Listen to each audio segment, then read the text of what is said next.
meu nome é Thaís, seja bem-vindo a mais um vídeo aqui do canal. Se você ainda não me conhece, eu moro aqui nos Estados Unidos, vai fazer 6 anos já, e eu ajudo brasileiros a realizar o sonho americano, chegar aqui nos Estados Unidos de forma legalizada. Então, se você ainda não me conhece, aproveita para se inscrever aqui no canal e também me seguir lá no Instagram, onde eu posto conteúdo diário sobre a vida aqui nos Estados Unidos. Eu vou deixar o link aqui embaixo para vocês. Então, quem me conhece sabe que eu não gosto de ficar enrolando nos meus vídeos, eu gosto de passar logo o conteúdo direto e reto.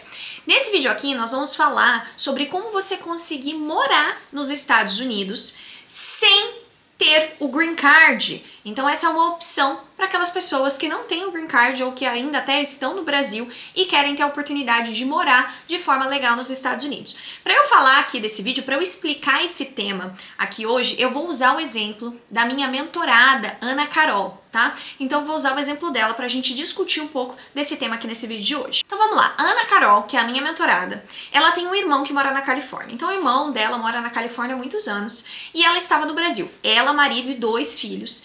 Eles têm, tá? Eles já tinham um visto de turista e ela viajava algumas vezes para Califórnia para visitar o irmão e ela tinha muita vontade de fato de morar nos Estados Unidos, ter essa experiência de morar nos Estados Unidos, nem que fosse por um tempo previamente determinado, nem que fosse só por alguns anos e não para a vida inteira, mas ela tinha essa vontade. E aí o que aconteceu? Qual foi a primeira reação da Ana Carolina, que é a reação da maioria dos brasileiros, né? Ela foi procurar uma agência de intercâmbio.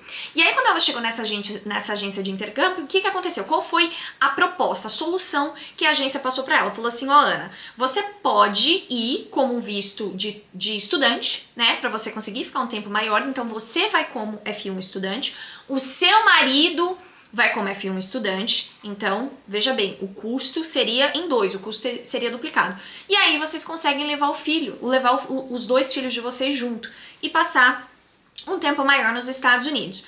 Só que qual era o problema dessa proposta, dessa solução que a agência tinha encontrado para ela? Primeira coisa, o visto F1, né, de estudante, ele é um visto que ele requer um pouco mais de investimento, ele requer um pouco mais de planejamento. E a agência disse que precisava ir ela e o marido dela como F1, que os 2 precisavam ir como F1 estudante para que os filhos pudessem ir junto.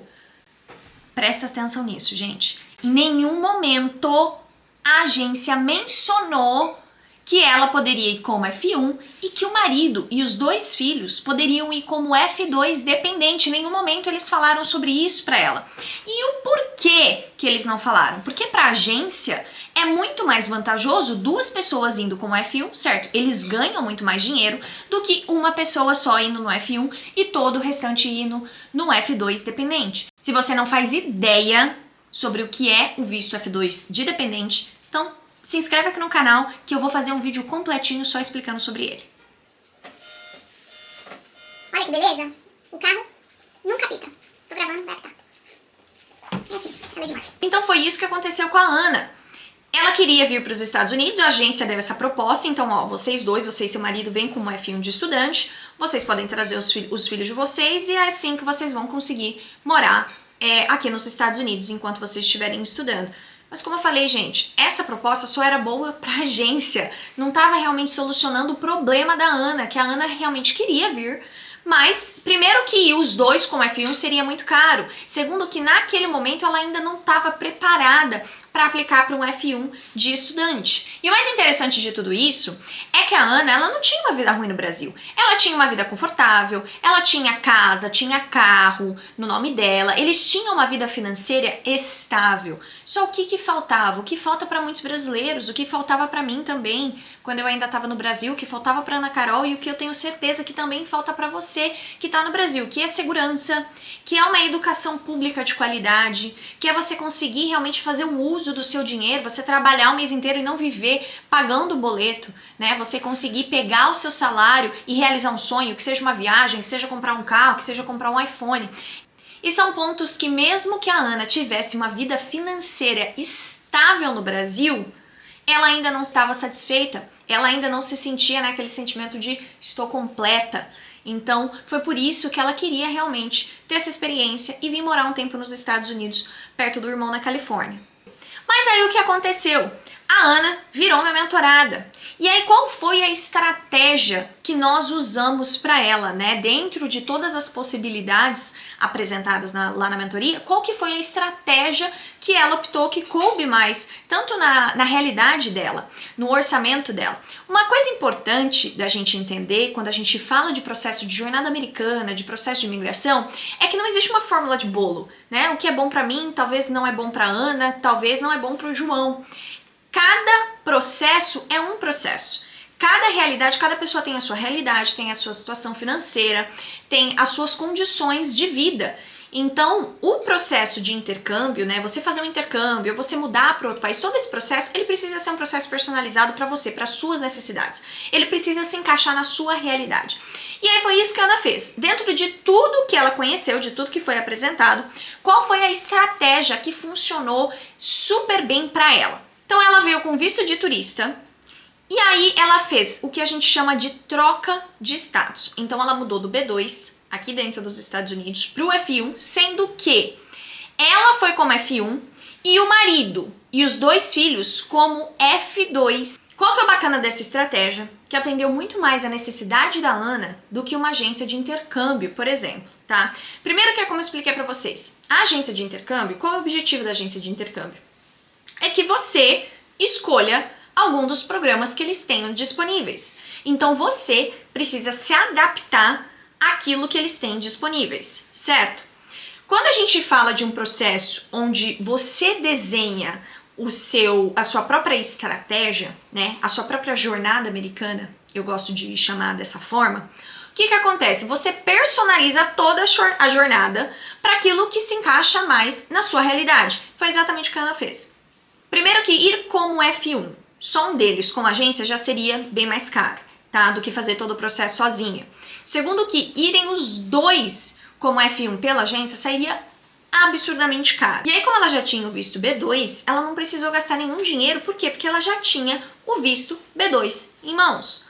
Então ela foi para os Estados Unidos com o B2. Depois ali de 4, 5 meses, ela fez a troca de status pro F1 sozinha. Ela não teve o intermédio de nenhuma agência. Ela mesma negociou com a escola. Ela mesma falou com a escola. Então ela mesma fez todo o processo de negociação, né? Combinou lá com a escola, do jeito que a gente ensina na mentoria. E ela fez a troca de status, ela como F1, o marido e os 2 filhos como F2 como F2 de dependente. Nesse processo, ela economizou mais de 40 mil reais. Ela economizou muito dinheiro, tá? Primeiro ponto. Segunda coisa que, indo como B2 turista primeiro, ela teve a oportunidade de se situar. Ela teve a oportunidade de primeiro ver casa, alugou a casa, se situou, teve aí o período de 3, 4 meses para se adaptar.